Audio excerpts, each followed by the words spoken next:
hang up with you. Going into Oh no, I don't want to have that going. No, no, no, no, no, no. That wasn't good. I think I'm live. Think I'm going. Yeah, I can see it's going. But I need to see the chat. I need to see the live chat. Where's it at? Oh, Amber, you're here. And then I'll start talking about stuff. Sometimes I like to give people a moment, but I guess it doesn't matter. So, I'm not feeling well. My daughter got me sick. So, I mean, I'm feeling better. Yesterday I was fighting it off, but I took oregano oil. And oregano oil like kills everything. And so, you know. But still, I'm like, ugh. You know. Still have a little bit of a sore throat, like lethargic. Fucking kids are like petri dishes, yo. Gotta watch out. Who else is here, Amber? I can't see. Is anyone else here? Or is it just you and me? Am I just talking at you? Am I just talking at you, sweetheart? Anyway, a bunch of people have gotten mad at me. But what else is new? I tend to upset people. Even when I don't mean to. Sorry about not being on camera today, guys. Hola, Héctor. ¿Qué tal? Yes, my darling, it's Aquarius.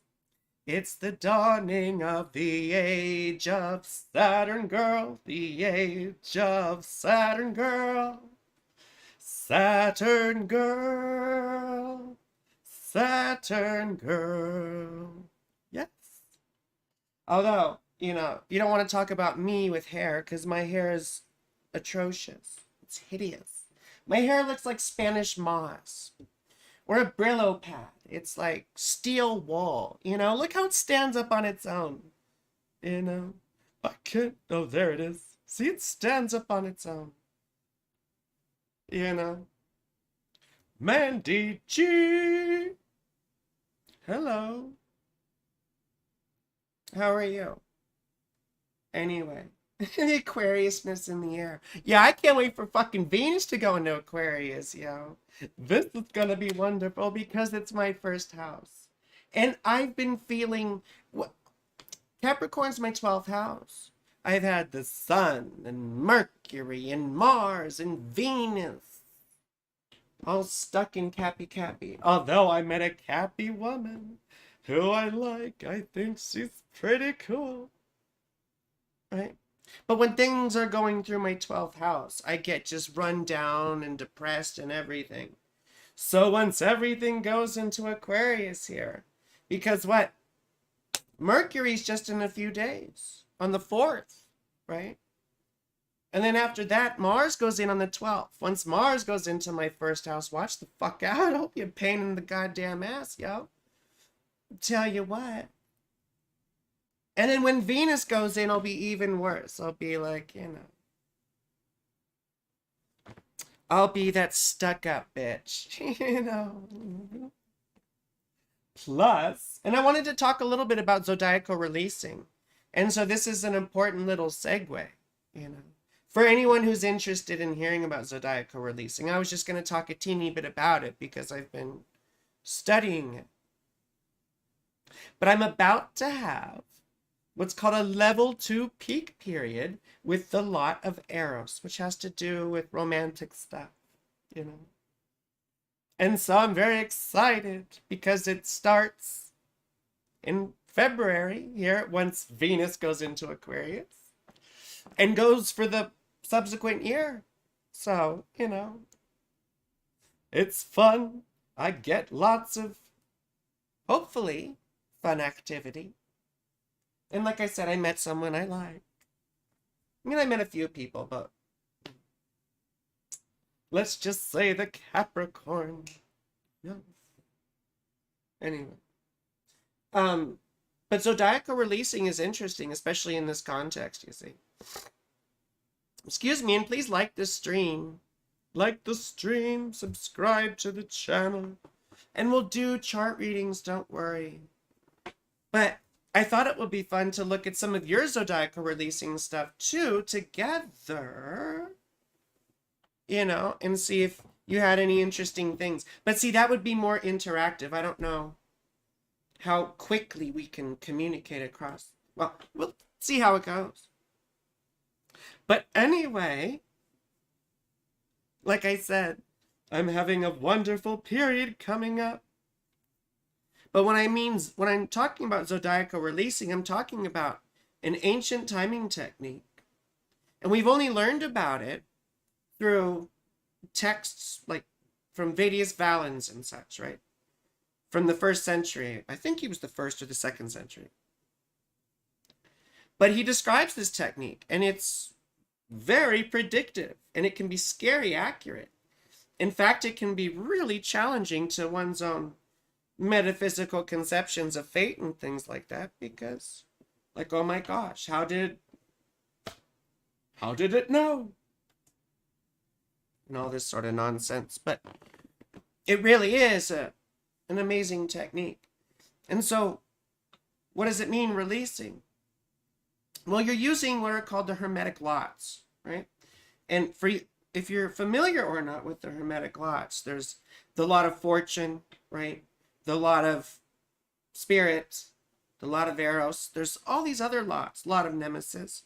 And the whole idea behind the lots is that you're casting lots, or, right, drawing straws. It's something about fate and chance, you see? And so the idea is that we would calculate these lots. And if I'm not mistaken, like the lot of fortune is the distance from the sun to the moon in a day chart, and the moon to the sun in a night chart, and then that distance from the ascendant.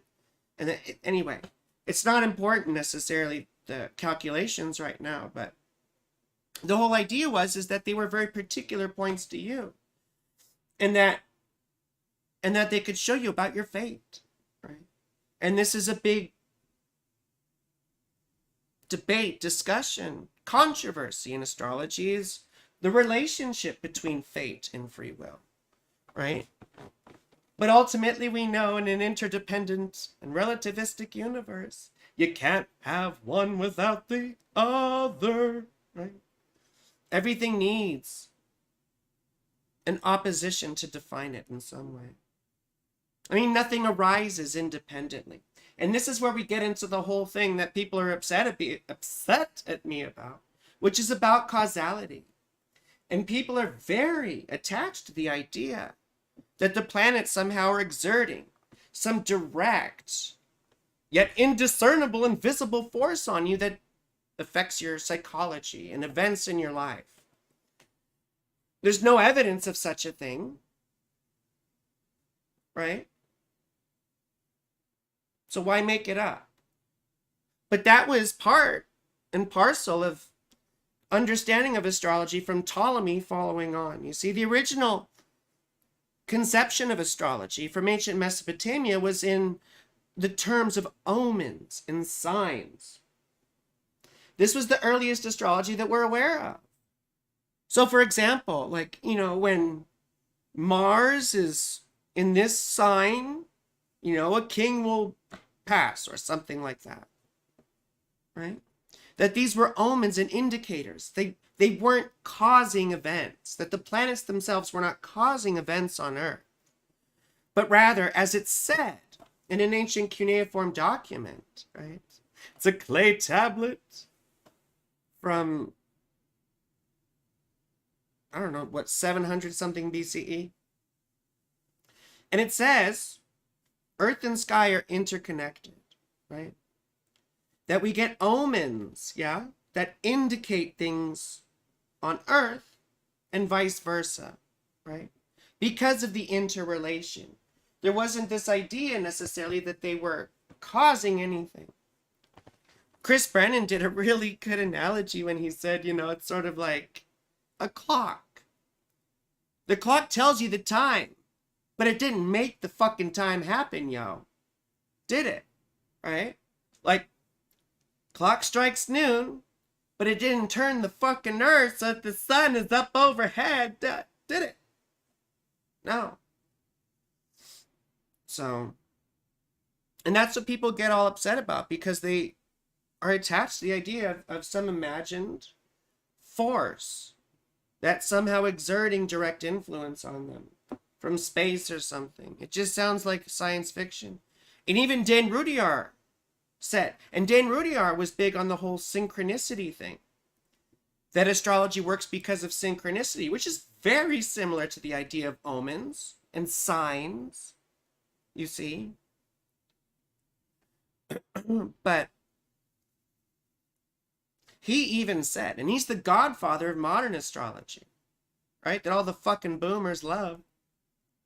And even he said, even if we did discover some, metaphysical force that was exerting direct influences on humanity that we previously couldn't detect, it wouldn't matter.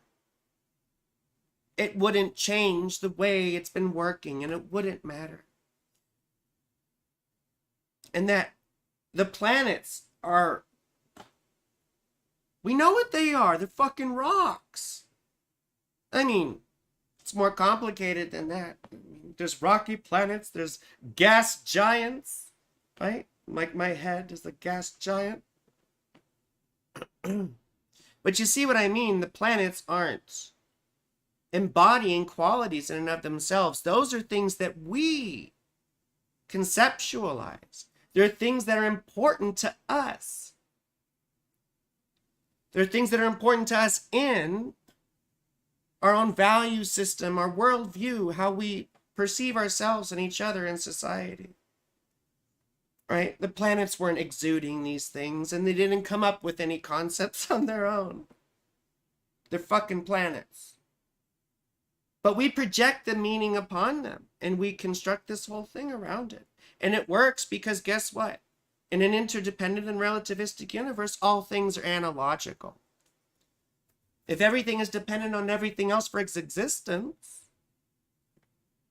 then by analogy, everything, right, is analogous. You can use anything to represent anything. That's how fucking tarot cards work. And you don't hear people saying, oh no, my cards made me do it. My cards made me do it. Oh, what's Hector asking? Amber, can you text me? Amber, can you text me? Hector. And we'll do something for Hector.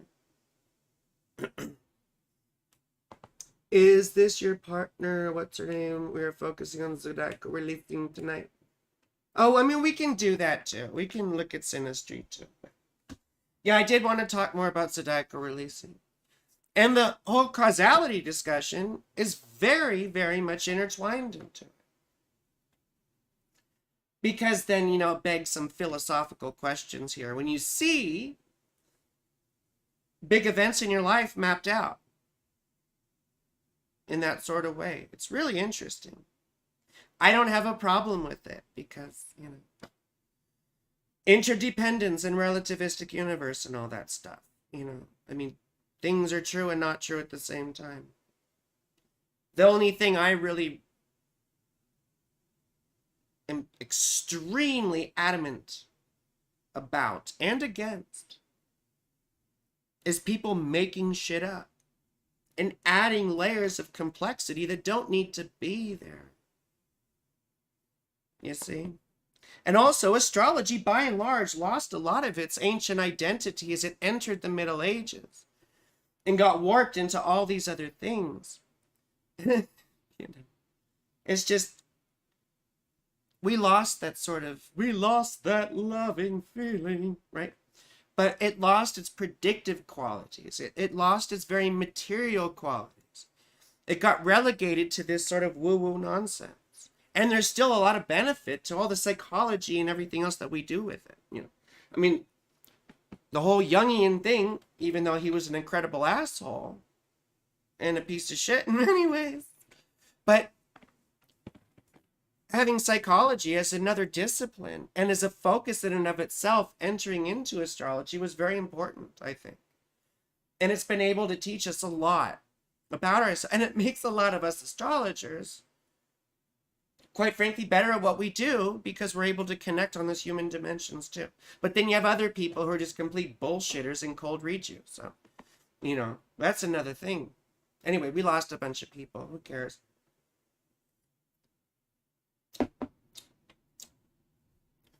The thing about zodiacal releasing, though, is you have these lots, right?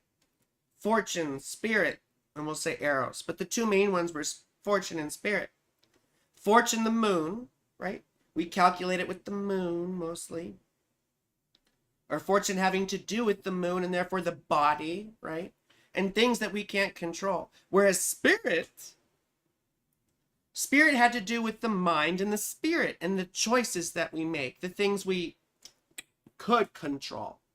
I use that word loosely. And then we release those lots and they move at a designated speed over time through your chart. Now, what does that mean? What are these rates?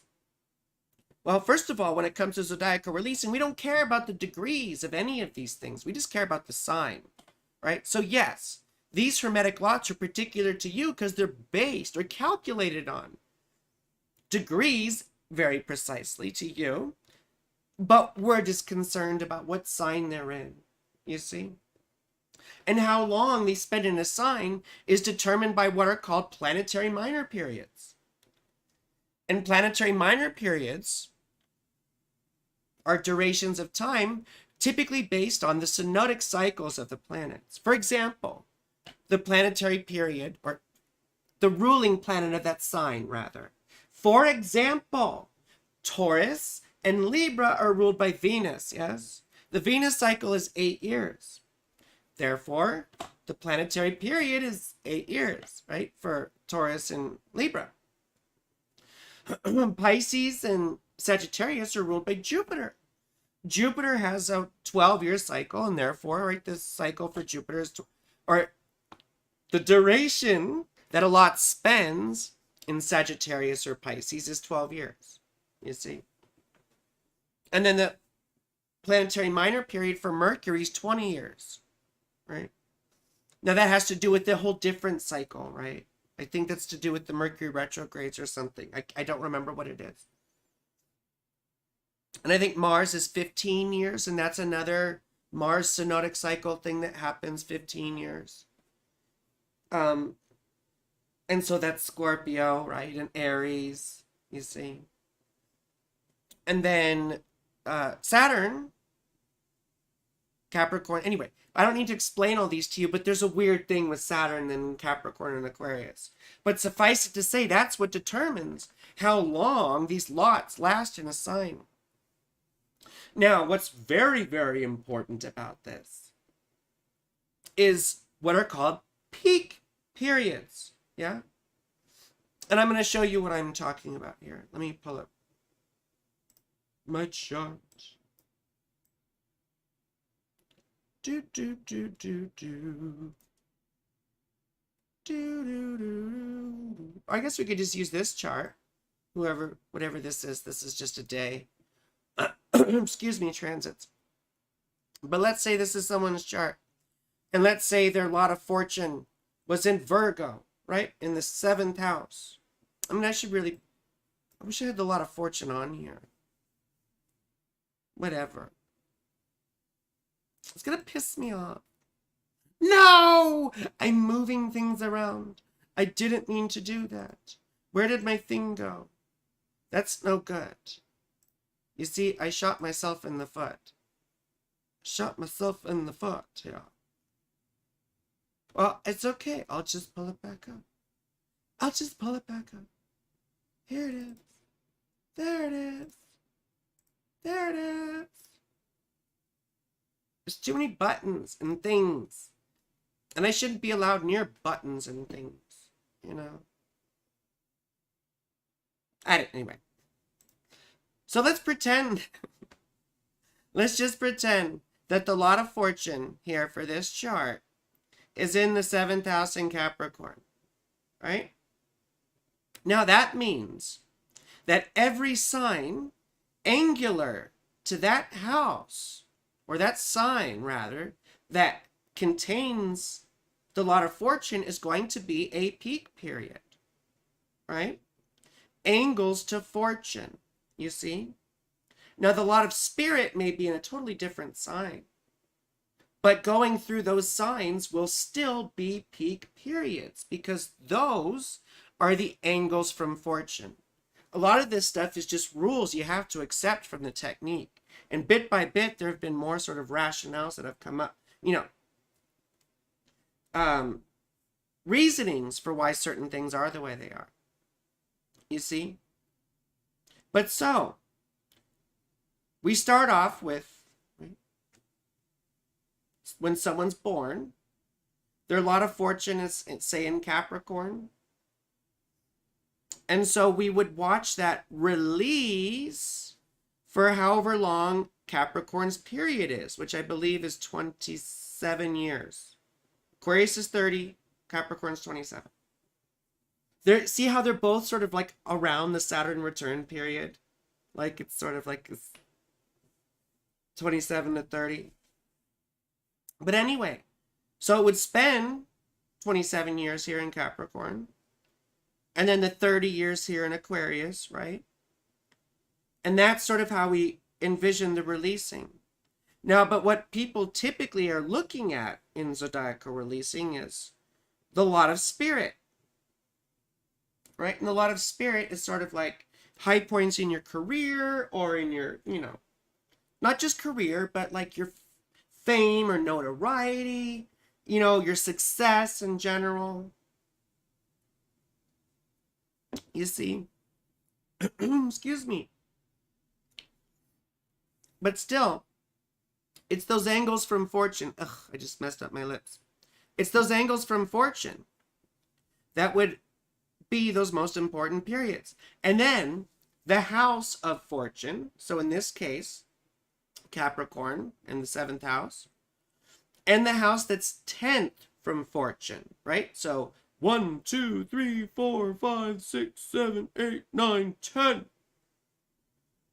Right? That would be Libra. So it's always these two positions, 1 and 10, 1st and 10th. So the house of fortune and what's called 10th from fortune. You see? So we know that Libra periods and Capricorn periods would be the most potent activity. It doesn't necessarily mean they'll be good or bad. There's other things you have to look at to see if it will be, if it will feel bad or good. But what's also interesting about all this is there isn't just that one level, right? Because you're probably thinking, well, gee, I'm spending 27 years in Capricorn. And again, I may have gotten these mixed up, but one of them's 27, one of them's 30. And then I'm spending 30 years in Aquarius, But they're also what are called sub-periods. And these sub-periods are designated by levels. So there's actually 4 levels that we look at, right? There's this yearly level that we were just talking about. We have all these multiple years here. And then we have level 2, right? In which these things are sort of divided into months. So rather than 27 years, right, for Capricorn, it would be 27 months, right, for level 2 Capricorn, if that makes any sense. And we don't need to get super complicated about this. I just want it to, make sense a little bit about how it works. I lost my train of thought. Oh yeah, level 2. So, and then there's also a level 3, which is sort of divided. And these are ideal segments of time. So when we're talking years here, these are 360-day years, right? With like perfect 30-day months. And then I forget what the durations for the weeks and the days were, but it's it's like that. It's an idealized version. You see? Whereas level 3 is sort of like, I guess, weeks ish. Level 4 is like days ish, right? Divided up into segments of. Anyway, we don't need to get all that granular, but just suffice it to say that you could think of it like a clock, right? With like the outside that's going slowly, and then the next hand, right, that's moving a bit quicker. And then there's another hand on the inside moving a bit quicker, and then a fourth one that's moving even quicker on the inside, right? You can sort of think of it like that. And so we have periods within periods. You see? And so I'm going to share my screen and we can look at some stuff. I'm going to pull up my Zodiacal Releasing. But I don't want you to see my birthday. I don't want you to see my birthday. Because I don't want you to know how old I am. Even though I always say I'm 40. I'm still vain. I'm still vain. And my birth information's already out there. But, you know.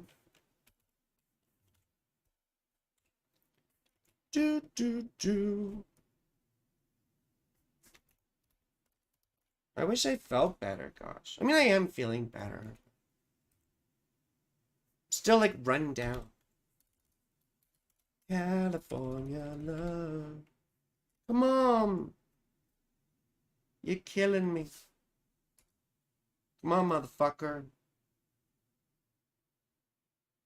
Okay. Do. So this is my information. I should probably bring up a chart, though. I should probably bring up a chart. How about this?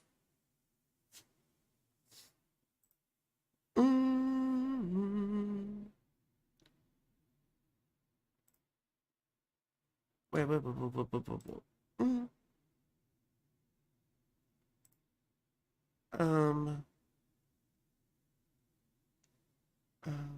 Edit. Where's fortune? Not 4chan. Fortune. There we go. Do they have spirit on here too? No, they don't. Dumb motherfuckers.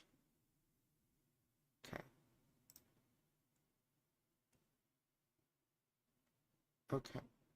So gonna do it? Gonna do it? Did you do it? Did you do it? I still don't see the part of fortune on there. You dumb motherfuckers.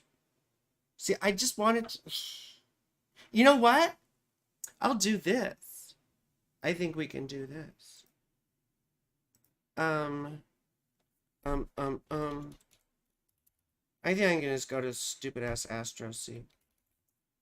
And they have a Hellenistic astrology calculator. Oh.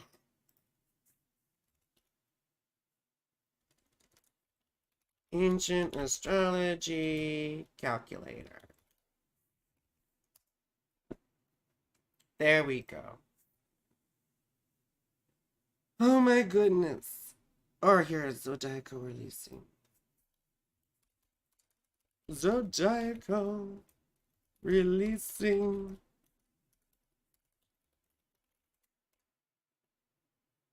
AstroSeek. There we go. This is a good one. I always talk so much shit about astrology websites, but AstroSeek has some good stuff.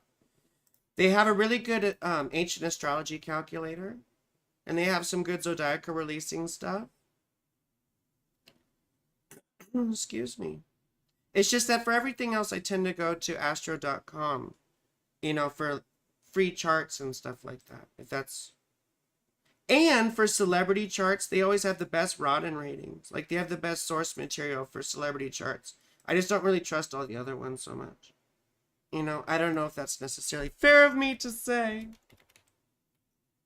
But, you know.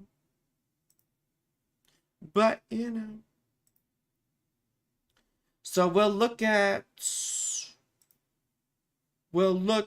the lot of spirit. Current city, it doesn't matter. Doesn't matter what current city. Dumbass. So anyway, does it show you the chart? Where's the chart? Doesn't show you the fucking chart. Just shows you all this stuff. Well,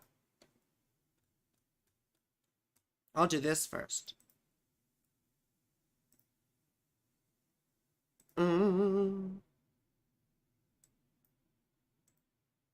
I've lost all my stupid... I'm just such a Gemini. Got more windows open than a fucking skyscraper. You know? Like it's an office building in here. And what you can't see, because I can't fix it right now apparently, is that my part of fortune is in the 8th house. You see? And my lot of spirit is in the 5th house. So you see all these mutable signs will be the peak periods, right? Because these are the angles from fortune. So Gemini, Sag, right? Pisces, Virgo. Yeah. And what do you notice about that? Well, I got Jupiter, right, in one side and Mars on the other in a night chart. So those are the lesser malefic and the lesser benefic for a night baby. And of course, they're opposing each other. So when you have a good planet and a mad planet, right, angular to these periods, they're always going to be a mixed bag. You see? There's always going to be a negative and a positive component to it. So, anyway. But we'll look at these different levels and what they look like in a second. I just wanted you to see the chart, but I suppose it doesn't matter. Now let me change the view here. La la la, la la la. Okay. Properties. Let's change the properties. Was it this one? Yes, that one. Look at this one. There we go. So this is a website called zodiacalreleasing.net. You can go there, just put in your birth information. Go there, just put in your birth information. You can look at all this fun stuff. And you can see your life, right, sort of mapped out. And then it highlights these different peak periods. Wait, I don't want you to see all my stuff. I have everything in there. Okay. Am I doing spirit? Yes, I'm doing spirit. So you see it does this little tree view thing. It'll show you the different levels here. Right? These are the different periods, right? As the lots go through the zodiac. So level 1 is that top layer, right? The slow layer. So, right, Gemini is ruled by Mercury, which is a 20-year period. So I had a 20-year, right, period. That was Gemini peak, yeah, which happens to contain my Mars and my Sun and is opposite Jupiter. Right, so there were a lot of mixed things, you know, a lot of mixed things that happened. And then that period ended. Right? In 2003. Now, what's interesting about that is that this is a Cancer period. Cancer is the sign that I have Venus in, which is my best planet. So Cancer periods will tend to have, you know, some of the best experiences for me. However, I have Saturn in Libra, which is square to that. Right? And we don't have to worry about the degrees. This is all by sign, remember. So that, right, the worst periods in my life would be Saturn periods. And so there's always going to be a bad component to all my best periods, right? Because Saturn's always going to be angular or square to that. Now you could say, well, Venus is in what's called the superior position, meaning earlier in the zodiac. So she has more influence. But it's still sort of difficult. I mean, this was the year my dad took his own life. But then, you know, I had all sorts of other amazing stuff happen, you know. So, Now, we don't want to go below level 2, but we'll look at some other people's stuff in a second. I know Hector wants us to look at synastry, but I do want to look at some people's zodiacal releasing stuff here and see if we can pinpoint periods in our lives that are illustrated here. You know, for example, 1988, that's when I went to kindergarten. You know, that was sort of traumatic. Here in 97, right? This is when I went into high school and I was sort of coming out of a very dark period in my life. You see? And then this is like exactly the day I started seeing my first long-term girlfriend when I was in high school. Like literally the day. You know, it's pretty wild. And then this L thing means loosing of the bond, you see, which is where you radically depart from that one condition into another. So that was, you know, and that's really wild, you know. And then this is the current period, right? This peak period here is when I became a Mason. That was like my whole spiritual journey took off, you know, and this was sort of like building up to that, these level 2 periods. And so this whole period here, this Cancer period with all these is really sort of, I mean, it sort of parallels my whole spiritual journey with Masonry and the occult and everything else. And now it's like, look where I'm at now. About to start a different period where I'm completely turning away from a lot of that stuff. It's just really interesting, you know. But it's a bit confusing to you, Indigo says. Well, we did some of the foundational stuff before this, talking about how the periods are calculated, what it means, right? So you should go back and check that out. Just to recap really quick, what we're doing is we're symbolically releasing the Hermetic lots, right? Which are symbols of fate. And we're releasing those at various rates through our chart. And those various rates are dictated by the planetary periods of a sign. And those planetary periods themselves often reflect the synodic cycle of the ruling planet. So, and we have the lot of fortune and the lot of spirit that we primarily are looking at. The lot of spirit has to do with the choices you make in life, that which you can more or less control. While the lot of fortune has to do with the things of the body and the flesh and the things that we can't control necessarily. You see? So when we want to look at health matters, we look at the lot of fortune. When we want to look at success or not success, we look at the lot of spirit. You know?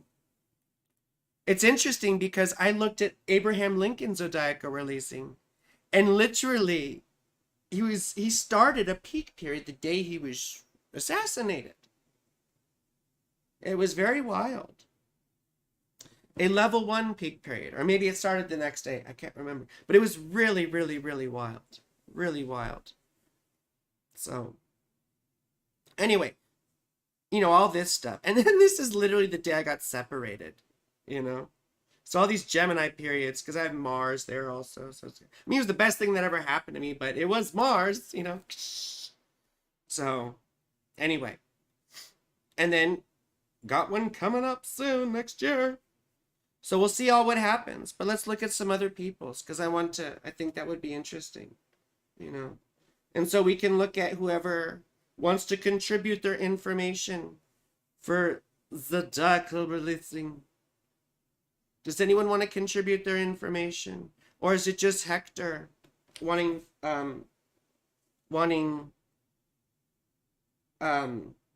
synastry?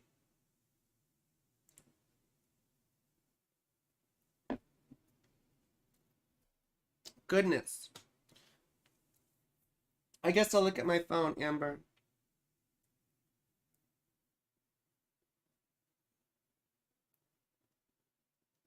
Okay, Hector. Sinaloa.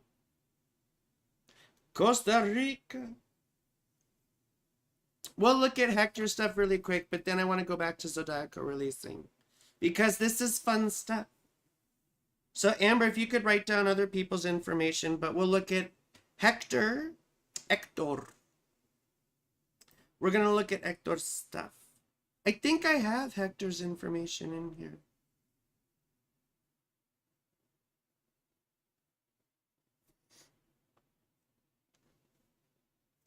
It is. I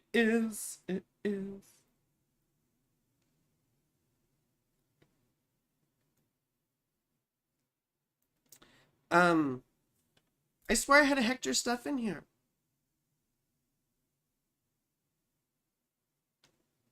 Okay, I'll enter it again.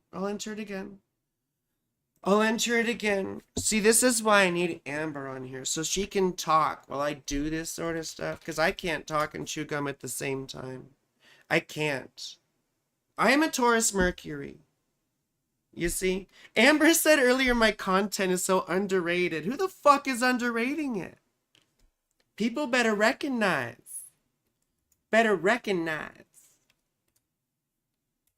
I'm Saturn, girl. I really have no shame. I have no shame. And that's a dangerous thing when people don't have any shame. The dangerous thing, not having any shame. But if you have integrity to offset that, it really helps. And I always define integrity for people. It's you do what you know is right, not because anybody is watching, but because it's what's right.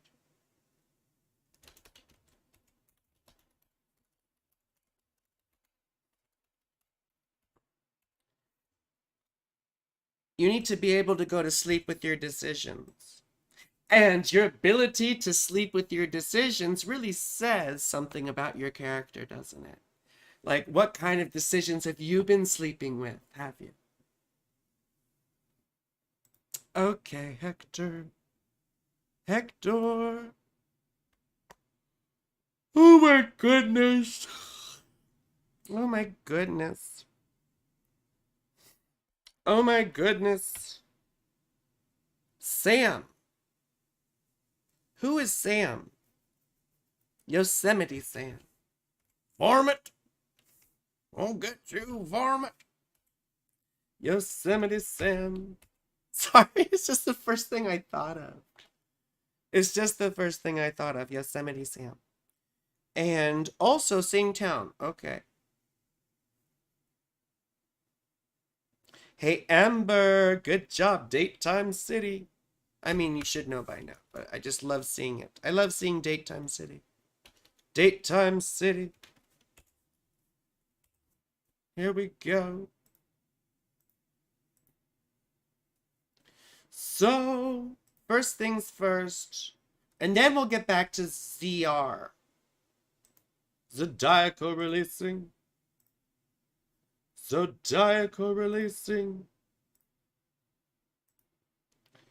Okay, here's Hector's chart really quick. What info do I need? I need your date, time, city. Date, time, city. That's what I need. It's always what I need. Date, time, city.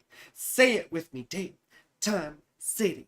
Date, time, city. Date, time, city. Date, time, city. Date, time, city. I don't know. I'm just gonna like just date, time, city. Date, time, city. Date, time, city. Anyway, here's Hector's chart. So Hector's a Pisces. What a sweetheart. I hope I have it all correct. I've got March 4th, 1990. 1 a.m. Costa Rica, Mexico. Sagittarius rising. Oh my goodness. Your sun is trying my Venus. Look at you. Oh, and your Venus is on my rising. No wonder you're so sweet to me. But what we're really concerned with here is your 7th house ruler, which is Mercury. Not happy in Pisces, so you haven't had great luck with partners in the past. Sorry. This really cute woman texted me, and I really like her. I think she's awesome. Oh my goodness.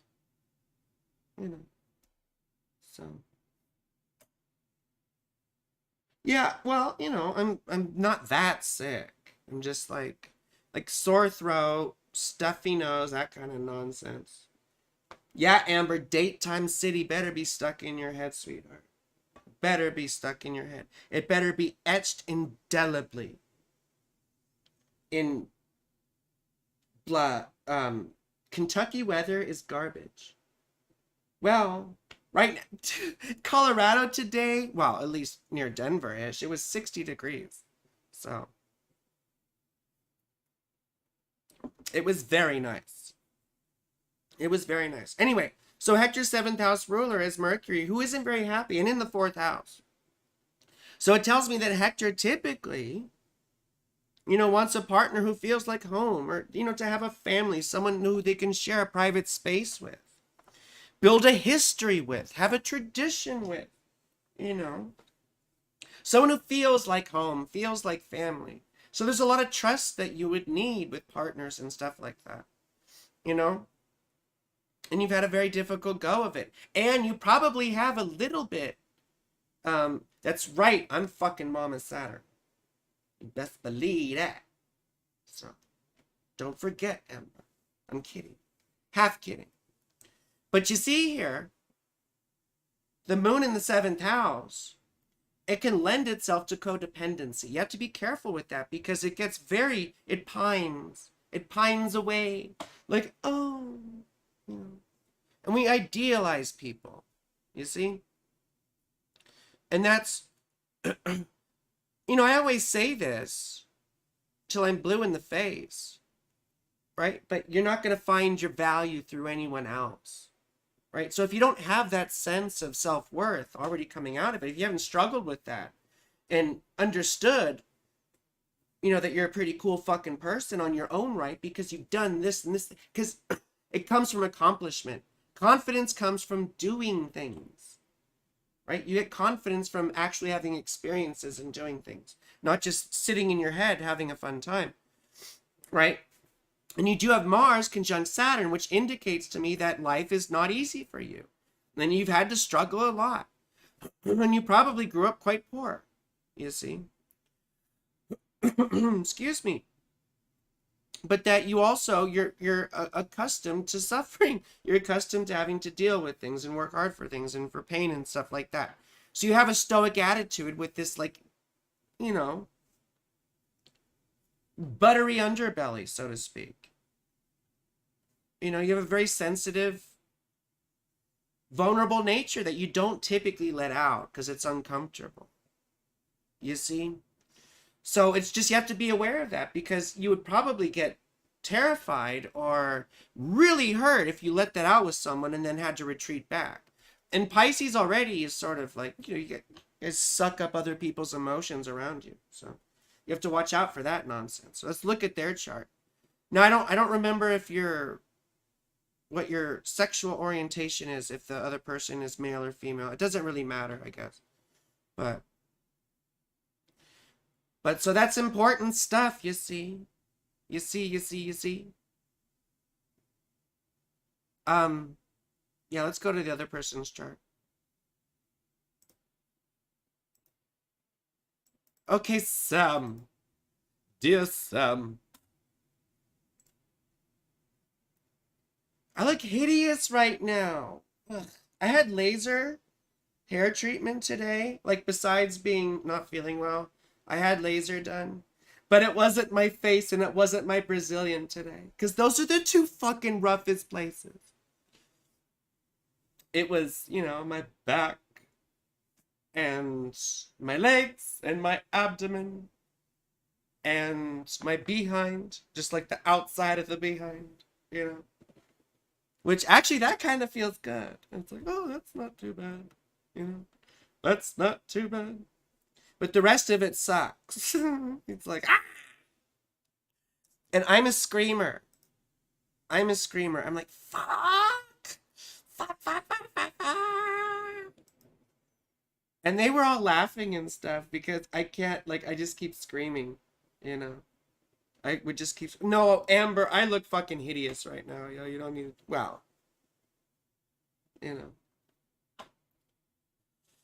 I mean, I always look pretty good, but just like for like in general, I just feel like so. Anyway, thank you, Hector. Thank you, Indigo. I'm not fishing for compliments, I swear. So you see, you both have this sort of Aquarian, sort of coldness thing going on. I mean, you're the Aqua Venus, and they are the Aqua Sun. Mars is the seventh house ruler. Mars is very unhappy in Cancer. Excuse me, and retrograde. Now in the 10th house, when the 7th house ruler's in the 10th house, we want people to make us feel proud. People who can be eye candy or arm candy, or who make us feel valued. Like we like being seen with them. You know. They feel successful to us in some way. They feel like they have their stuff together. They feel, you know, I always think about like wanting to be with the prince, or with the princess, right? Or, the queen of the dungeon, that sort of thing. But when it's in Cancer like that, very unhappy, there's been a bad experience, right? There's been either abusive relationships. Excuse me. I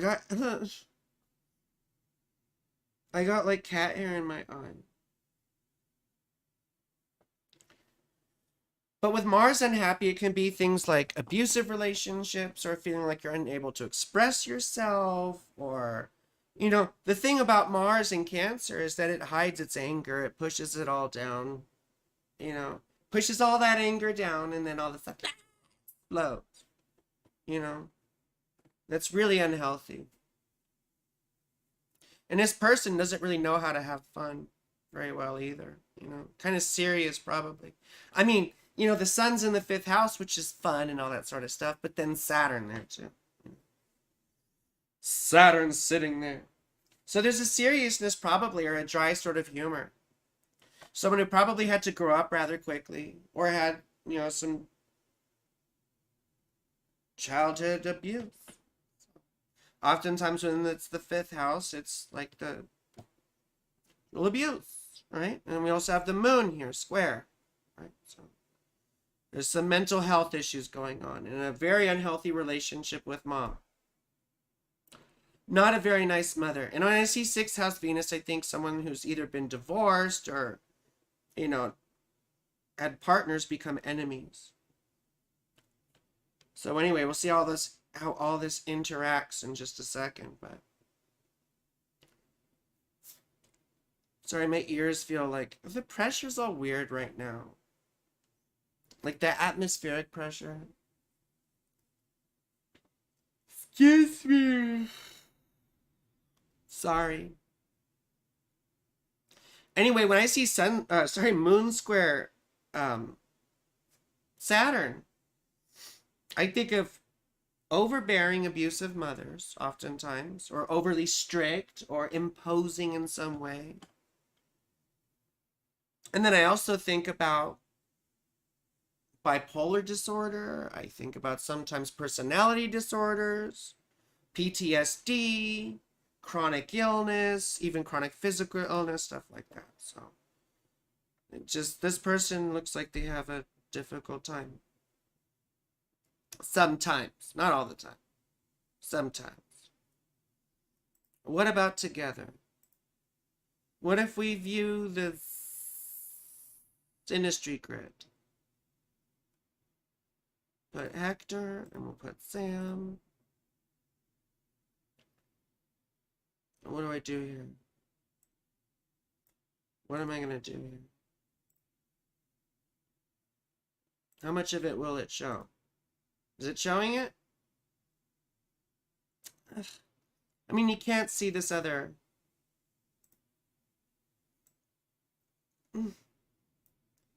Goofy. Anyway, like, what if I do this? If I just change, I wish Amber could do this for me. That's what I wish.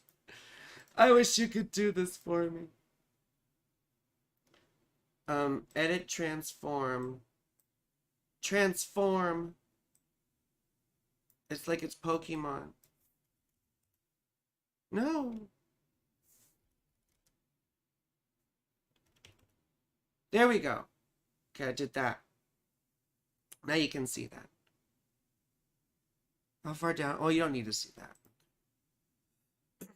Anyway, here we go. Well, bear with me. So I look at the bad stuff first. So I always look at Saturn and Pluto. Saturn and Pluto. And Mars. All the difficult things. All the small things. Blah, blah. Ling, ling. So Pluto opposite the moon is quite tough. It's really tough. So the moon person, who is Sam in this case, would feel like their emotions get trampled, right? And they might feel like they're stifled or possessed or even suffocated. Because Pluto gets really sort of paranoid about who he loves, right? And he's always trying to fight to keep them. And when you have Pluto-Moon connections, it's, I'm getting distracted by Amber. Stop it. I have ADHD. Sorry. So I'm going to play with the ball again to keep me focused. Stay focused. Stay focused. I'll get you, Gadget. Yeah. For those of you who remember Inspector Gadget, the cartoon. Oh my God, stop it. What's wrong with me? So it's very possessive, Pluto. But these are very deep connections and they're very hard to break because we get really infatuated with each other. And almost it's a sense of urgency where we can't let go. Can't let go. It's almost an unhealthy thing. Pluto can be very healthy, especially in polyamorous situations, because we've gotten over that possessiveness. And possessiveness is not cute in the poly community. It's not cute. It's not cute. And I've had issues with it in the past. And it's not cute. So, yeah. And I'm saying this from experience. Pluto is also square the sun. So you see there's lots of hard Pluto connections. Well, 3 of them, and that's plenty. So when Pluto is square the sun, there's another sense of containing the other person, or the other person perhaps feeling like that everything they do is on your terms. They're not allowed to shine and be independent in their own right. Now, it doesn't mean that this is what you're doing or anything like that necessarily. It's just how I read it from my experience. And this is, if I'm correct, more how they would experience you, whether or not that's your intention. Because most of the time, what we're doing is not what we intend to do. Right? I meant to do that. I meant to do that. I sure did. Sure you did. Sure you did. And intention is the linchpin. In my opinion, intention is the linchpin for human existence.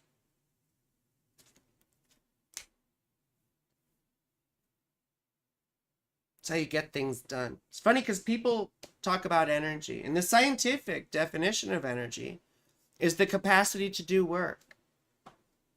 And for me, it would make perfect sense to put that in metaphysical terms as what?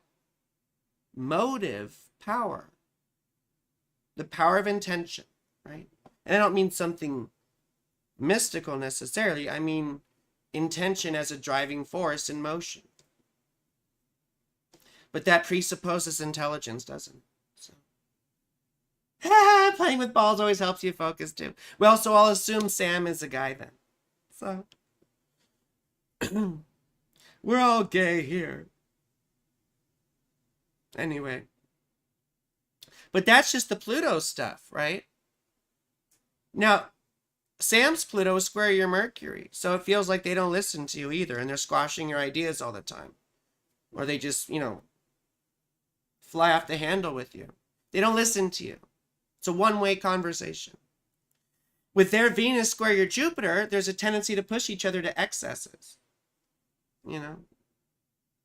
Like, oh, you can have one more. It's okay. It's okay. I'll drive home, but I'll be just as fucked up. So that can be unhealthy sometimes. Stop. I hate this. I hate this whole thing. Streamlabs. Fucking C-Lab. And then your Saturn square their ascendant. That also can be a very sort of tight bond too. So, can also make it hard to get together in the first place. But there's lots of good stuff also. Well, hold on. Venus square the ascendant, totally different aesthetics, totally different taste. Like, oh, wouldn't that look good in here? No, it wouldn't. Oh, this is a beautiful rug. No, that's not. Don't I look good? You're going out like that. Yeah. Totally different aesthetic. Can work, though. Doesn't mean it can't work. Right? Anyway, there's lots of beautiful stuff. I could say shit, fuck it. Venus, sextile Venus. It's a lovely sort of emotional understanding, too. It's a similar sort of taste in some ways. Right? But also in terms of the way we sort of relate. The way we give love. And the way we want to receive it. Sort of in jive, sort of in harmony. Excuse me. Sorry, I'm fighting this all off. What, Amber? Sounds like you and me with our what? What did you say? I can't even read it, Amber. With our Sun square Venus. Oh, you mean because I said you look like a drag queen at the time? I'm sorry. Oh, my mascara. See, I got cat hair or something in my eye, and then it's all like screwed up now. Or maybe my own hair, but it's typically cat hair. Yeah, are you saying that I made fun of your makeup, Amber? I didn't make fun of your makeup. I just thought, I thought you were doing that on purpose. I thought it was, and it was on purpose. It was on purpose. You were trying to look like the sun. And to me, you looked like someone from Carnival. Or like it was a Mardi Gras thing, Like, hey, it's the Mardi Gras makeup. But we got to move on to someone else's stuff. It's not like there's not great stuff here. Right? We got all these nodal aspects which make things feel really intense and potent, like we've known the person forever. I didn't mean to hurt your feelings. I'm sorry. I was just like, what am I supposed to do? Like, what am I supposed to do? I can't just not say it. I could not say it, but then I'd be thinking it, and you'd know that I was. Anyway. Now, we're getting into, what do I do then? Do I not say anything? I don't know. What do I do, Amber? You tell me, Amber. Do I not say anything in the future? Excuse me. But I love seeing some of these Saturn things, like Saturn trine the moon here. It's a very wide orb, so I wouldn't write home about it, but that's good for feeling safe in marriage. Oh, come on. I wasn't being mean. I was just telling her the truth, and we were both drinking at the time, I think. I'm sensitive too. Oh my God, you've said tons of shit to me. Don't even, I'm sorry, Jesus. What was I supposed to do? I don't know. I mean, do you want me to feel bad?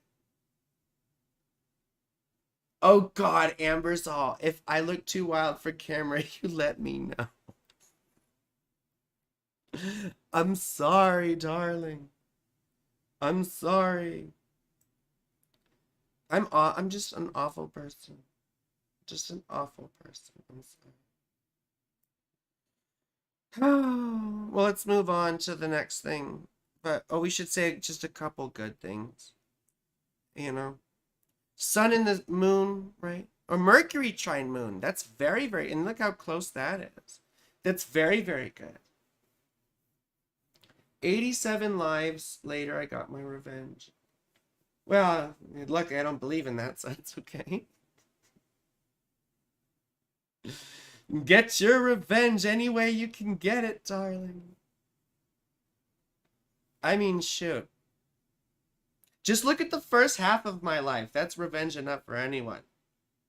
You know? After all the screaming you got, when did I scream at you? I never screamed at you. I never once screamed at you. And I only scream in a good way. But I never screamed at you, darling. Or did I? I don't remember doing it. So, but Mercury trine moon, rather. This makes for a feeling of safety, right? And an ability to communicate, right? Sort of painful things or vulnerable things, because the moon is really all that sort of soft, vulnerable stuff.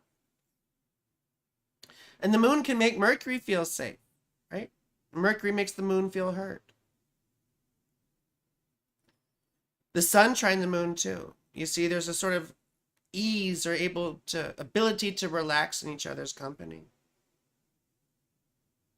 You want revenge at all costs. Well, even when you have it on yourself, you know. And then this whole Sun Mars thing is very passionate and sexual too, you know, so there is attraction. But a lot of it looks like it's emotional because this person touches your moon all over the place, you see. And the fact you have the Saturn trine moon both ways is sort of interesting, you know. So it might feel like a marriage or a long-term type thing, even though there's all this other sort of possessiveness. It just seems like there's unhealthy qualities underneath the surface that have to do with insecurity. Because that's typically the Pluto problem, is insecurity. And that's when we get possessive. So anyway, we should move on to other people's stuff. Who wants to look at Zodiacal Releasing again? Zodiacal Releasing. Properties. Whose information do we have? Let's get someone's information. Ember, who wanted to do?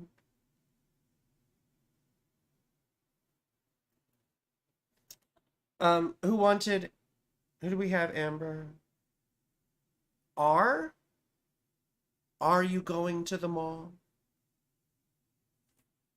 Who's R? Let's see. So we've got R. Well, it doesn't really matter who R is.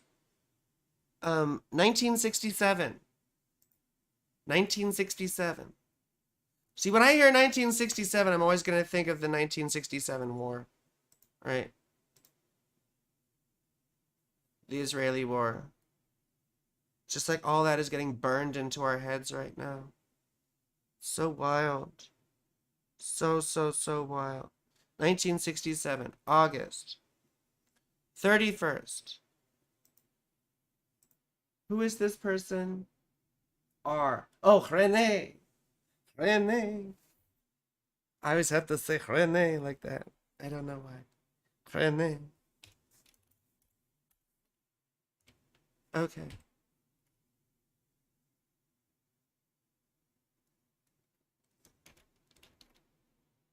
East Strud. Okay. East Strudelberg. East Strudelberg. And do we have the time? 2:07. Do I have everything right? I think everything's correct. So you need to interact with me here, René. Okay?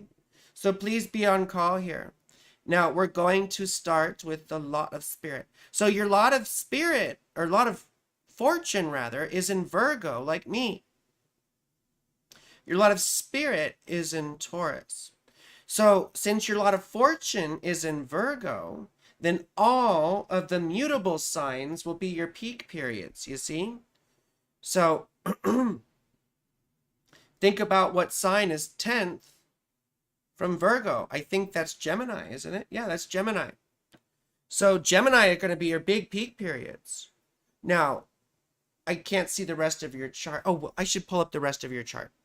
Let's do this like this. This will be fun. I'm going to pull up the chart too. This will be fun. Hector, I hope that was good for you. And I am the best. I am the best. Just people hate me. People hate me. They hate me because they ain't me. I just upset people. I upset people. Renee.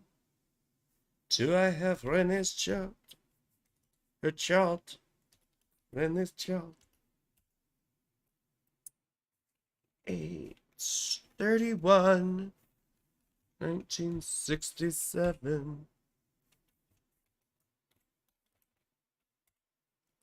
And it was Strudelsburg. Sorry, I have to be disrespectful. Cool.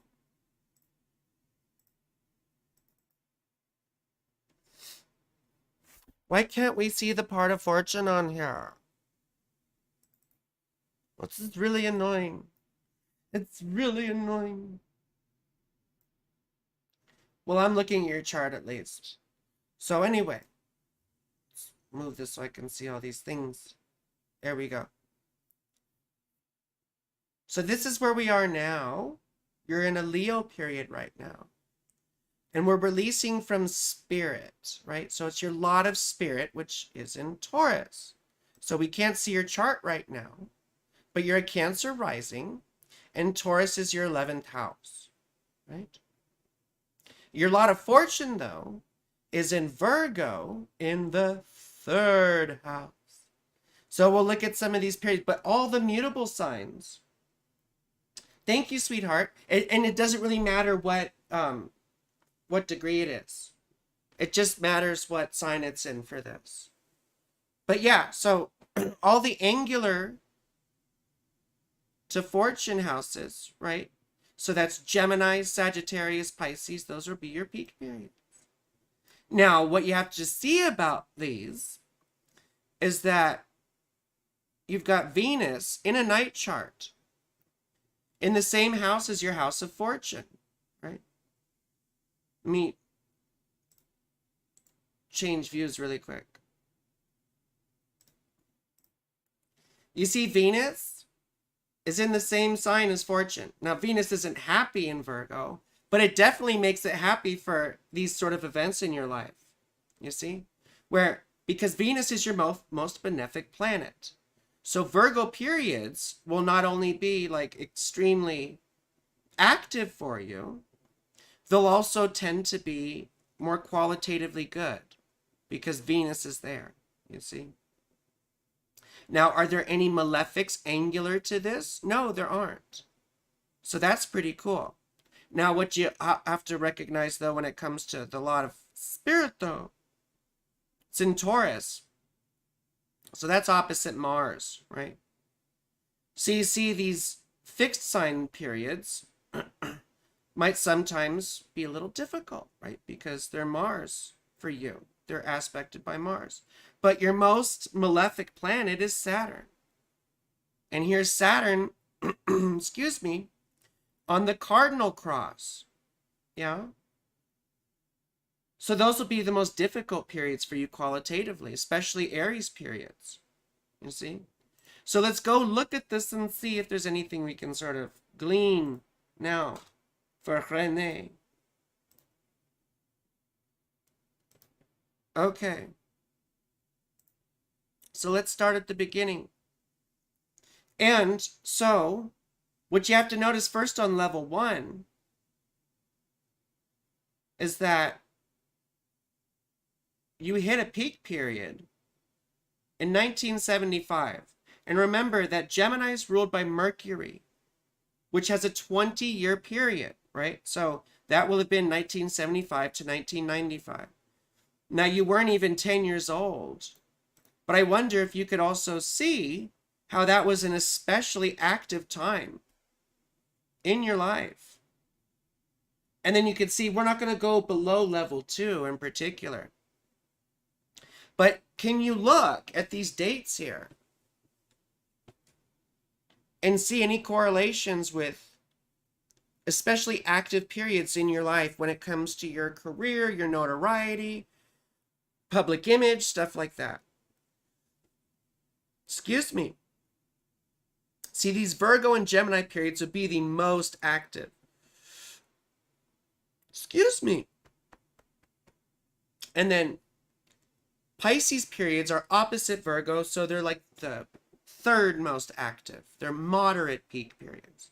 And then Sagittarius would be considered Michelle Cherie. Hello, beautiful. Hi, sweetheart. How are you?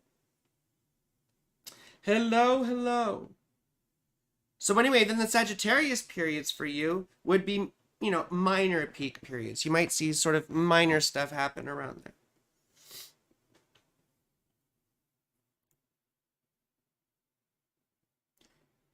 Graduated high school, June of 1985. June of 1985.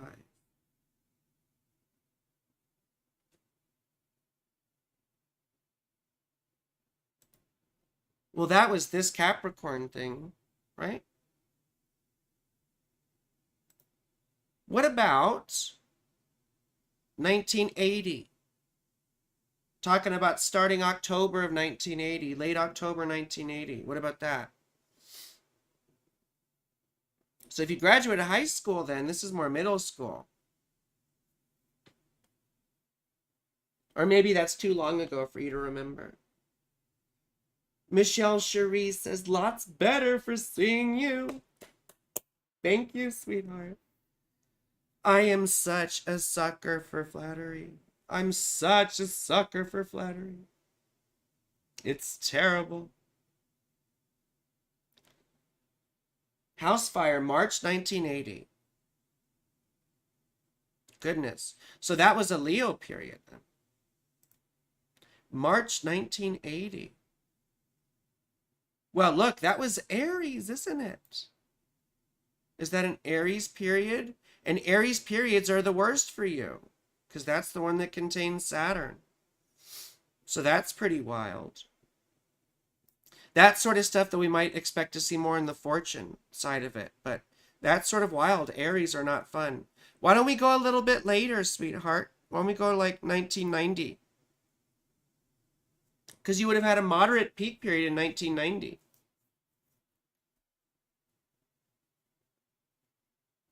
So we're talking beginning of 1990 to the end of 1990. And my bitch bag Saturn is in Aries. Yeah, unfortunately, yeah, that Saturn is not happy in Aries, and that's a, you know. But what about, you see Pisces here. September 1990. Had your first son. See, that was during this level 2 peak period. That happened to me too. I had a similar thing with my daughter. You see, so that was, and let's take a look at Pisces for you. So Pisces for you is, well, it's just the midheaven there, but still. It's opposite Venus, right? Which is subjectively good for you. Where's Jupiter? Oh, in Leo. Well, so that's the thing about the fixed sign periods too, is you have Jupiter in Leo, but you have Mars in Scorpio. So each of them will still be angular to both minor benefic and minor malefic. But your cardinal periods are decidedly not fun. It looks like that. So October 1993 had your second son. And that would have been during this period, wouldn't it? October.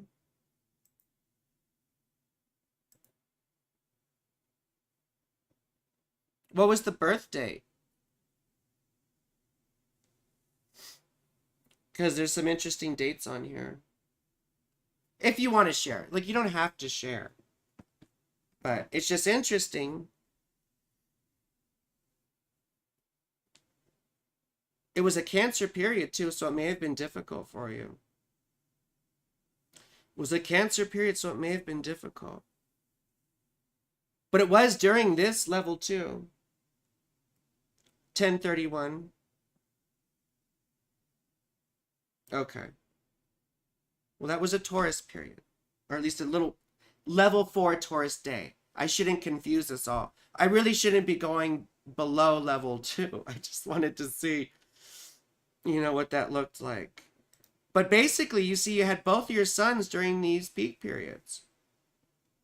And this one in particular, when your second son was born, was called a loosing of the bond, right? Where you're completely leaving one condition or one sort of period of your life and entering a new one, right? Sort of like a big ending, in a way. Or a new beginning, I suppose. So that's quite interesting. We should look at some other people's in just a second, but let's just go here to Cancer. And maybe we can find some interesting stuff really quick here. Excuse me. But can you please tell me, was there anything particularly interesting about December 2010 through August of 2012? This is an interesting period looking thing to me. Because Gemini is a peak period for you, and then you have a loosing of the bond right after. So it seems like some momentous stuff happened. Like 2011 was a big year, no? Was 2011 a big year?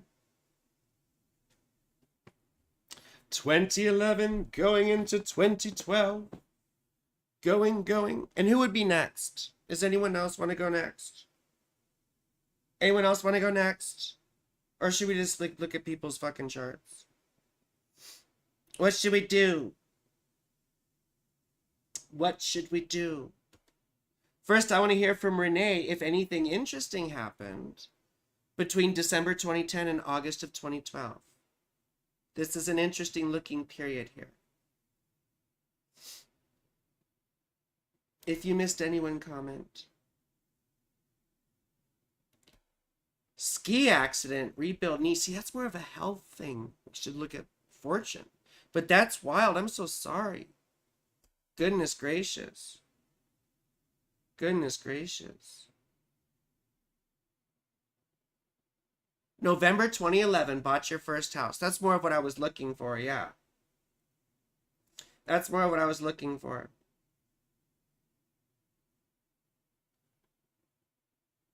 That's more what I was looking for. I think that makes sense.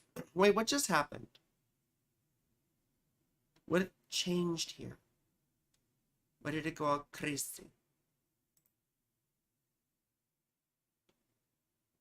We were just looking at this, weren't we? This is what we were looking at. Yes. April 2012, moved into the house after renovation. I mean, that's pretty interesting. And then it's sort of like starting a whole new chapter of your life, right? Because then you had a big loosing of the bond that started there. Excuse me. That's sort of interesting. We should look at someone else's. But what's really cool is you can do this for yourself, and you can sort of map out big periods in your life and see if you notice. And then sort of recognize when periods of increased activity are coming back up again. So a lot of people, they're like, well, I don't know if I remember anything or whatever. But, don't force it. But I've noticed it's pretty uncanny with lots of things that may not even become important, or their actual importance doesn't become apparent until later. So it's pretty wild. For example, there were little events in my life I thought were totally inconsequential, you know, and then all of a sudden it changed my whole worldview and somehow propelled me into a whole different direction. What about you, Em? Does anyone else want to do the Zodiacal Releasing? Look at it. Whatever. Or should we just look at people's fucking charts? We've got 30 minutes left. So, we've got 30 minutes left. We've got 30 minutes left. I'm more than happy to talk about shit that I like, though. The thing about here, let me go back to their chart.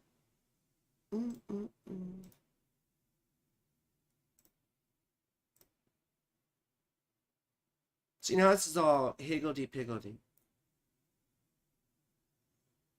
Amber says, I mean, I'd love to. Fine. Fine.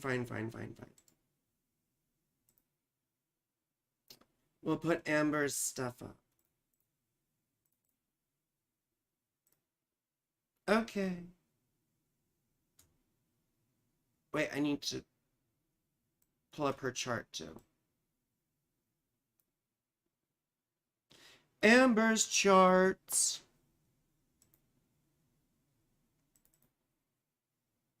Okay. So first of all, Amber, what's your shit? August 11th.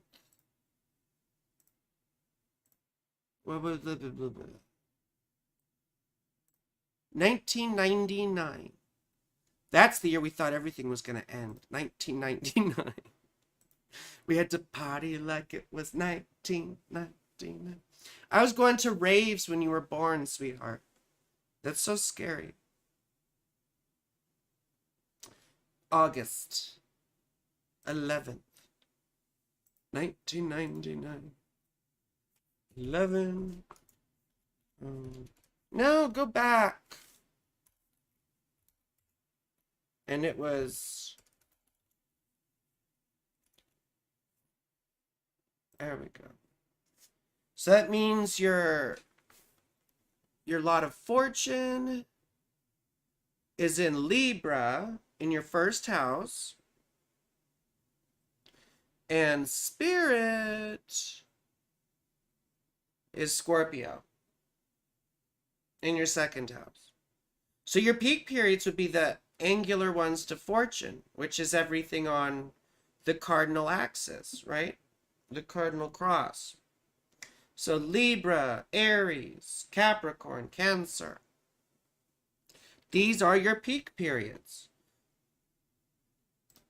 So, well, let's turn to your chart real quick so we can see what I'm talking about.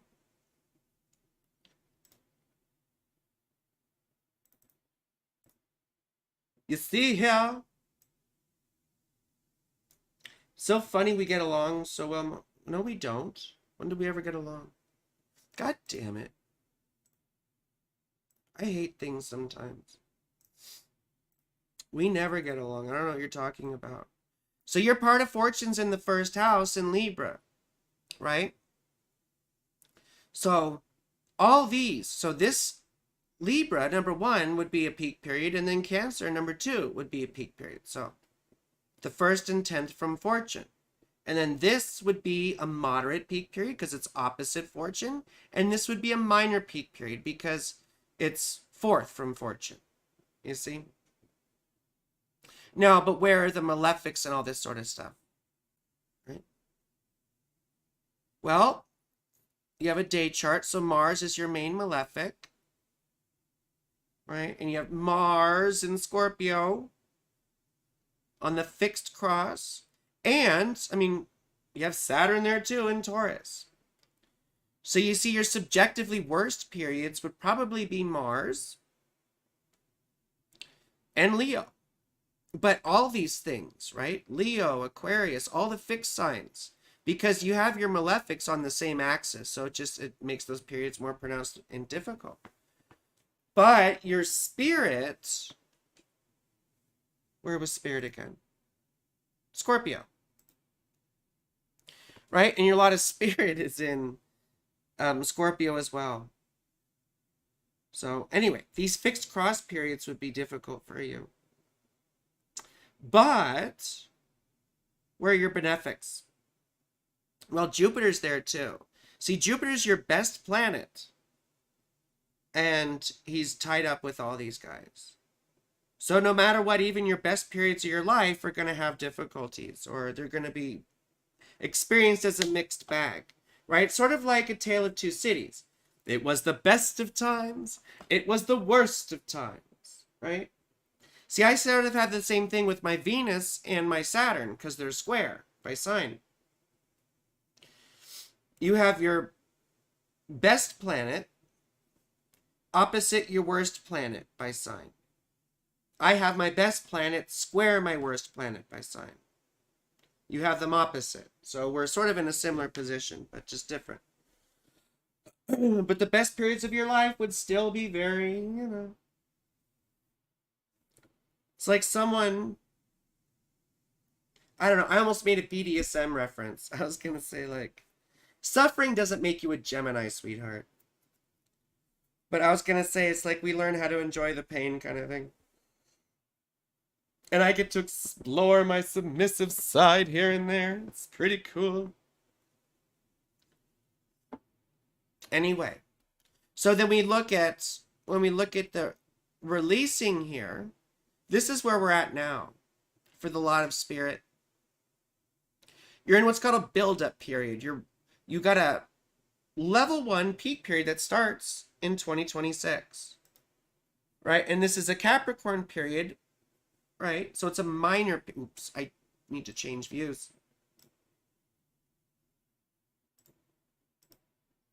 There we go. So here we are. And it's a Capricorn period, which is, right, peak, but it's not aspecting anything from good or bad, right? But it would be a period of heightened activity. So this is pretty exciting for you. It's pretty exciting. But it's still a minor period, but still. Very exciting that you're going to be having this. So, and in the midst of that, you've got all these level 2 periods and sub-periods and stuff that are going on in the midst of it. But still, that's pretty amazing. That's pretty cool. You got such a big time coming up. But if we look back a little bit, let's see what we can glean about these Capricorn periods by seeing what happened in 2015, for example. What was between May of 2015 and August of 2017. So you see, that's almost 2 years. Almost 2 years. What was interesting about that time, and was it subjectively good or bad for you, sweetheart? Can you tell us? Can you give us a report? See, now there's only 2 people here. I think it's probably just you and me, so.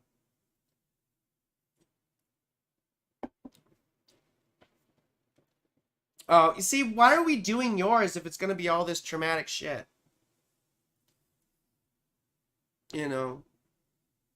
I don't want you to have to talk about things you don't want to talk about.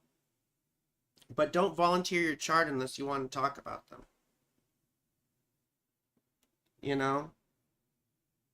Right? Okay. Okay. So that time from 2015 to 2017 was awful. Is what you're telling me. There was no subjective good. We can talk. Well, then why are we talking about your zodiacal releasing? Oh, you say we can talk. Okay. I mean, no one's here anyway anymore. They all left. Everyone left once we started talking about your shit. Call you out. I'm not calling you out. You wanted your chart up here, baby. I'm not calling you out. You wanted your chart up here. We can look at mine instead. And no one's even here anyway. If anyone wants their fucking chart read on here, they can put up their birth information. But otherwise, now we're just talking to hear ourselves fucking talk. So foster care wasn't bad. Well, that's good. I mean, I would hope that you were in foster care to get you out of a worse situation. I would hope that, was a thing.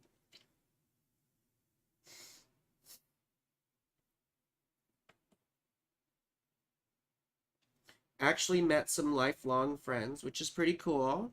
Yeah, that's pretty cool. That's pretty cool. What's interesting, though, to me is that you were born in the Scorpio period. And I know a little bit about your personal life, and that you had you had a very painful childhood. I'm not gonna, of course, I can't say anything about that, but I know that you had a fucked up childhood. And you were born in a Scorpio period, Mars, right? Where the house you have Mars in, sign you have Mars in.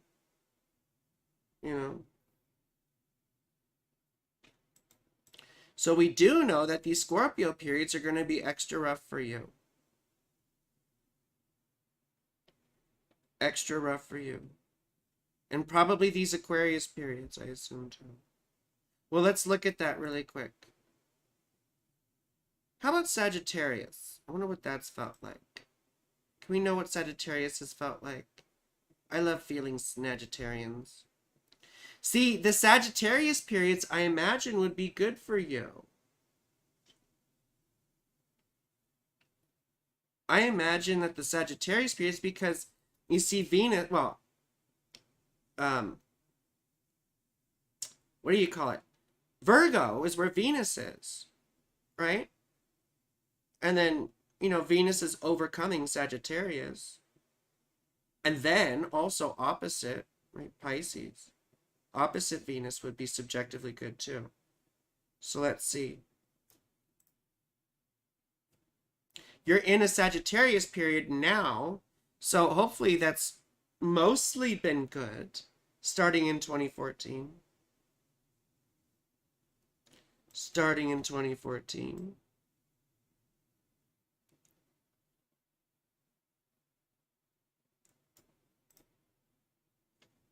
Yeah. My high school sweetheart is a Sag, Sun, and Mercury. That doesn't matter. That doesn't matter. Me and my high school sweetheart were talking about marriage right after I graduated in May of 2017.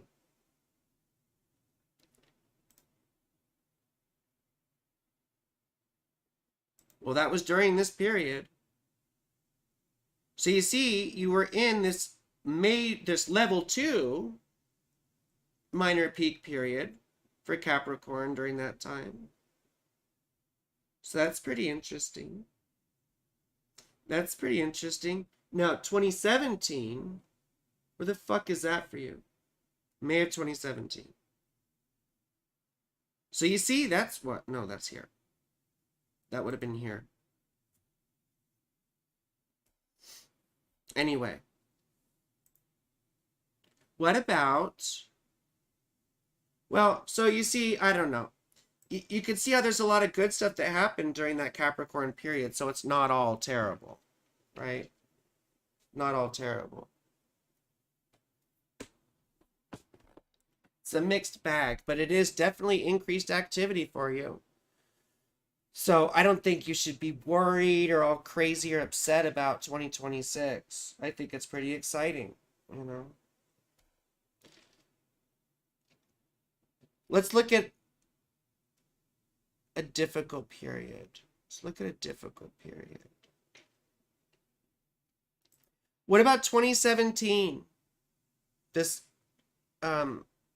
starting in August of 2017, this Aquarius period that goes all the way till January of 2020. Because I would expect this to be pretty painful. Or we should find another. So I'm such a creepy girl. I'm like looking for difficult periods. Let's look for another Scorpio period. Is there another Scorpio period? I don't see another Scorpio period.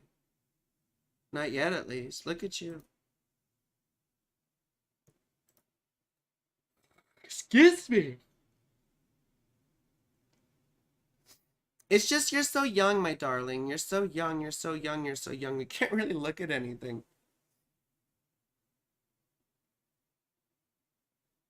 Well, you turned 18, so you're having your normal returns. So, well, yeah.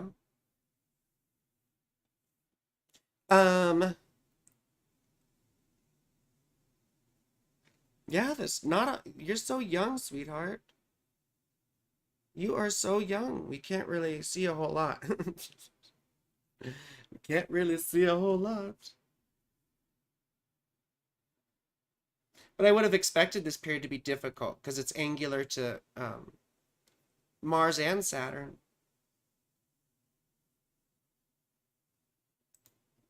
Well, then, what about 2021, this peak period? You see? January 2021 to April of 2022.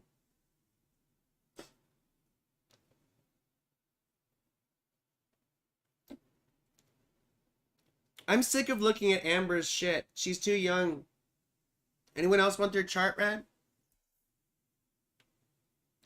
Got a lot of your meds, choose school, was going to do nursing, but I choose business instead of. Got off a lot of my meds, chose.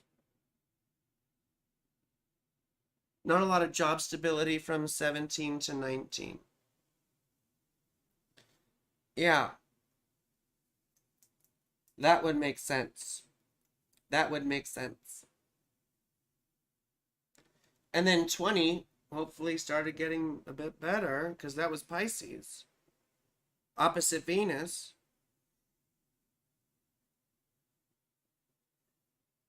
Anyway. Where are you at now? You're here. And you've got another level 2 peak period coming up. And this one's Cancer. So, and this again, these are the peak periods on the fixed cross. Or sorry, the cardinal cross, rather. On the cardinal cross.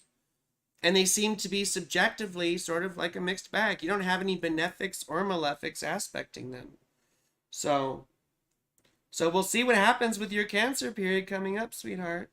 What do you think happened with 2021 through 2022? Do you remember what happened then, sweetheart? Otherwise, does anyone else have a chart they want to look at? Or I can just start talking about Venus enclosure. I wanted to talk about Venus enclosure for a second. Because people aren't totally aware of malefic enclosure. And I mentioned it in my other video. But basically, did I mention it last time?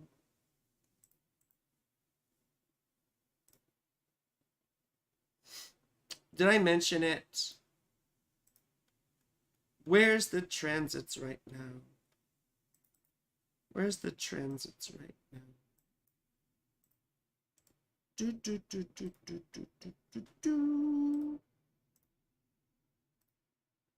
So you see here, I mean, Venus is in early Capricorn, but before you know it, she'll be in Aquarius. Aquarius. Right? There she goes. Go, mommy. Go, mama. Go, mama. Go. And boom, she's in Aquarius. And she's conjunct Pluto and my ascendant. And she's going to make me into a fucking firecracker. But then you see what happens is she overtakes Mars when she conjoins him. And she trips over him and continues her journey. But then that means she's wedged between Saturn and Mars. And that's what's called malefic enclosure. The planet is, right, in terms of the chart, is sandwiched between the two malefics, right? The most difficult planets. So it's sort of like, in theory, that she can't do anything. The way I was thinking about it symbolically was sort of like, you know, she climbed over Mars and did her thing and moved on, and Mars got jealous and was like, yo, Saturn, stop her before she gets away. Kind of thing. But basically it means she can't express her usual qualities, her usual nature, the things that she's known for, right? The diplomacy, the grace, the aesthetic, the beauty, all these sorts of things. So we see her get petty. We see her get passive aggressive. We see her get sort of snide and arrogant and abrasive, different than Venus typically is when she's enclosed, right? At least that's my experience, and that's the way I sort of read it. And this is about to happen around the 22nd of February. So for those of us, right, who are excited about Venus going into our first house, it's like we get a few days of it, and then all of a sudden it's like, it's like we get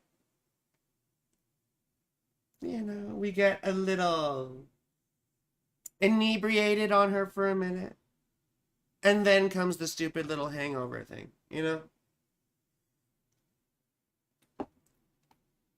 But it's only going to last until,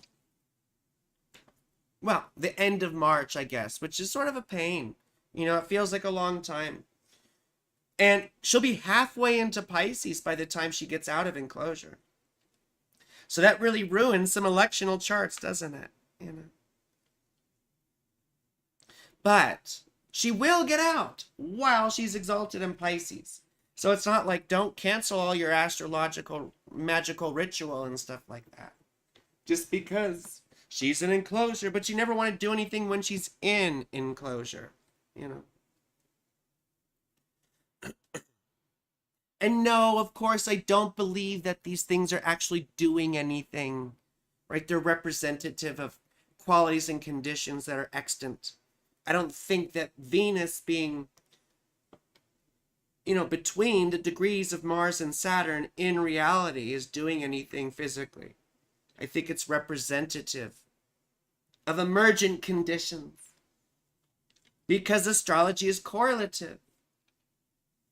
And the causal model, it takes a bunch of extra assumptions to make it work. You see?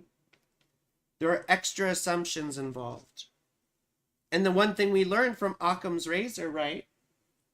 Occam's razor, it was a device, a razor, if you will, conceived of by his name William of Ockham.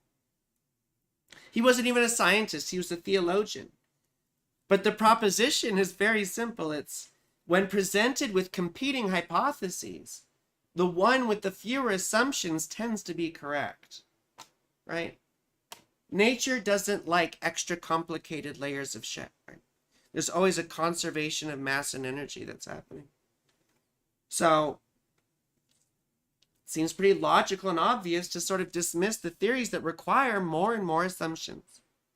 And that's what the causality or the causal model of astrology does. So I think that's important. I think that's quite important. But still, in the context of all this, malefic enclosure is a really interesting thing. And you can observe for yourself how these things work. And we can see them in our own lives reflected. And just because you can see it reflected in your own life doesn't mean the fucking planetary movement is doing it. Or that Venus is somehow a sentient entity. I do astrological magic and planetary devotion and stuff like that. Christopher Warnock does, who, helped compile the Picatrix, one of the best translations and all that. And he's a Zen Buddhist. And the way he says it, he's like, did my ritual or my workings cause this, or did it merely announce it? And you can get into all sorts of interesting things about synchronicity and such. And it's an interesting thing to consider. But we sure don't have direct evidence that it caused anything except for the fact that you got the desired result. Yeah. And I have done astrological magic. And I have gotten results. You know. I have a Venus talisman ring that I made from a raw emerald. That shit really works. You know. And part of it is because I believe in it though too. You see? And so a lot of this is really interesting in how we interact with reality and how things can be true and not true in different contexts. For example, I know ultimately that, at least from a Buddhist perspective, that all these deities don't really exist. Ultimately, they don't. And we know the planets are not entified. You know, and except insofar as everything is entified and everything is alive. But we know the planets aren't sitting up there doing things, except, you know, Jupiter's knocking asteroids out of the path for us. That's lovely. But he's not affecting your mood. He's not telling you how to think or feel, right? But we do see correspondences between those things. And we project the idea of a god or whatever on Jupiter. It's the same thing I do with Venus. I do devotion to Inanna, my mama Venus, you know. Got a little thing over there for her and all that. And like I say, ultimately I know that she doesn't exist, but in this context where I do my devotion, she does. And it works, and it has real effects, and I experience the results. But I also know ultimately it's empty. You know, and I know ultimately that self and selfhood and reality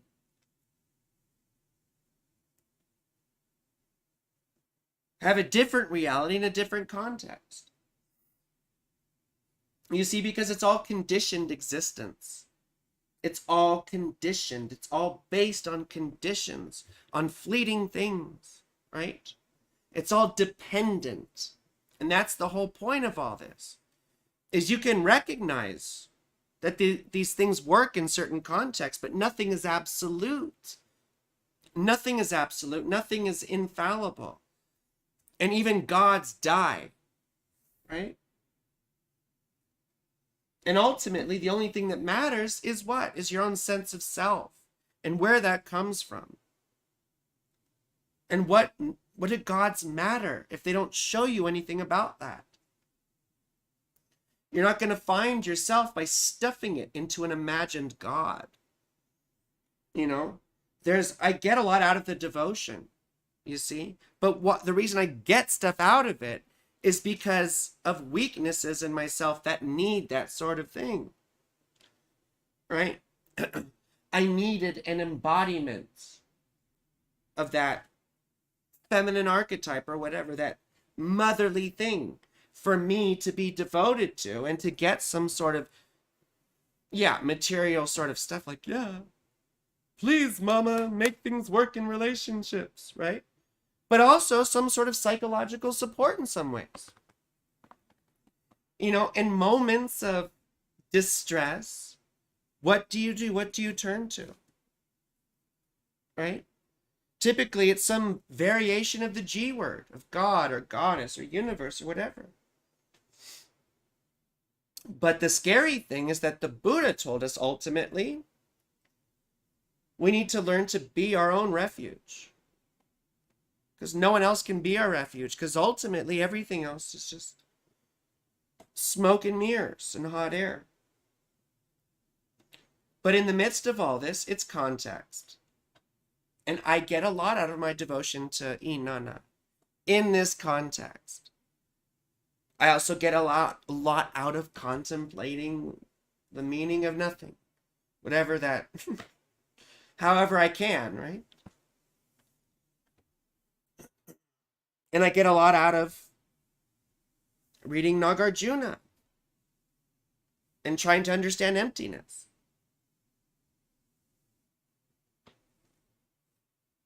All these things can be true. Like they can all be equally true at the same time in different contexts. It's so funny how so many mystical idiots like to cite physical experiments and stuff, like the electron double slit experiment that everyone loves to talk about. And so the idea was that scientists would fire a stream of electrons at two slits, right? And they would have detectors to see which slit the electron went through. And so in one of the experiments, they had everything being observed, right? And as you would expect, the particle electrons fired through slits, just like a particle would. And you could see the detecting on the back, right? There's a piece of film or foil or whatever, and you could see the pattern that the electron creates, right? So it was just like a straight line, like it just went right through the slit. But when, and I'm not going to do this justice, I don't know all the fucking details about the observations and stuff, but apparently when they weren't measuring or observing, what happened was an interference pattern along that back film or whatever, so that it looked like it was coming out as a wave as opposed to a particle, right? And so that's part of one of the things, the principles in quantum mechanics, I guess, that I'm slightly aware of, about non-locality. But there were competing hypotheses too, like David Bohm, who was someone I was really interested in because, you know, he was a spiritual guy and I was interested in all that bullshit. But David Bohm was a legit physicist who worked on the Manhattan Project. And he posited a competing theory, which was called Bohmian mechanics, or pilot wave theory. That there were these unseen waves that guided the particles into these patterns, right? But again, his model required additional assumptions. You see? But anyway, everyone likes to point that stuff out as evidence for other things, you know? And like, well, you see, electrons do this and that. And I did the same shit too when I was younger. But trying to use like actual scientific principles as justification for your spiritual beliefs is really nonsense, because you're just creating confirmation bias. You're just convincing yourself of things that you're already convinced of, and there's no real investigation or search. Because if you're really interested in truth, right? Like Jean-Paul Sartre said. He said, to seek truth is to prefer being above all else, even in a catastrophic form, simply because it exists. To me, he's saying we seek truth at all costs, right? And Thomas Peck even said that sanity is dedication to reality at all costs. And it's about expectation. When you're looking for something in particular, you have a confirmation bias. You're going to find that fucking thing rather than just observing. And to me, I don't know why people get so fucking worked up about ideas about planetary energies and all this other cosmological nonsense, these, you know, endless hierarchies of beings and all these sorts of things. This extra complicated cosmology that you don't need. It's just extra shit. It's like fan fiction. You know, it's like comic books. Like, yeah, it's a cool universe. You write the Marvel universe, but that's all it is a bunch of cool shit to talk about. You know, you can get high and talk about, yo, bro, the forces and the energies. What if there's like all these different energies that like do this and do that? If there's evidence of it, do an investigation. Otherwise, to me, anything that takes you away from investigating your own sense of self-consciousness is a distraction. It's just a distraction. And I love distractions, especially sexy distractions, you know, like myself. But you have to be honest with yourself as much as you can. especially about your motives, why you're doing what you're doing, why you're investigating this particular thing, why you believe this particular thing. You know, my friend Caleb made a great point earlier that all of our understanding and knowledge is somehow still, taking things for granted, right? That we're all sort of, for example, like you mentioned language and script earlier. Me being able to read the words on the fucking chat is part of me being able to take other people's words for granted, that these words mean something, And yeah, knowledge is socially constructed and understood and all these sorts of things. But if we don't challenge ourselves on how we know what we know and what it really means to us, then we don't really gain anything except for just confirmation bias. We just keep on the same merry-go-round. We jack ourselves off and we feel really good about what we believe. And it's hilarious,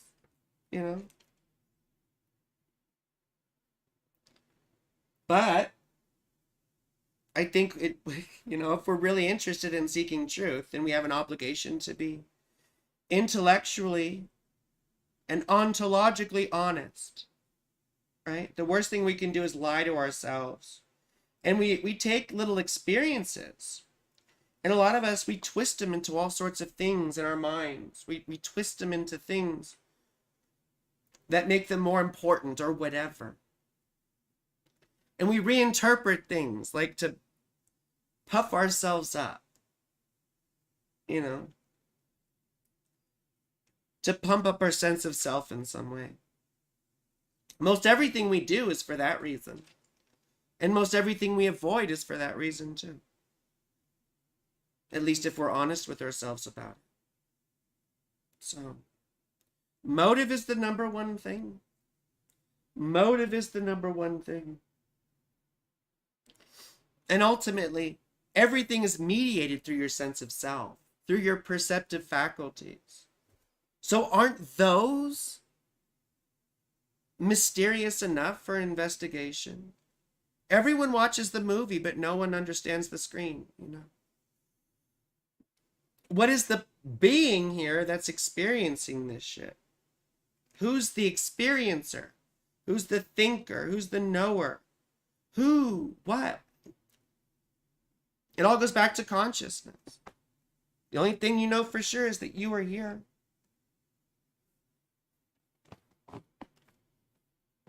It's the only thing you know for sure. Anyway, none of you care about that shit anyway. So, Amber, I know you're not feeling well, my darling, but I do love you, and you're wonderful and sweet and all that good sort of shit. So, have a wonderful evening. Good night, my darling.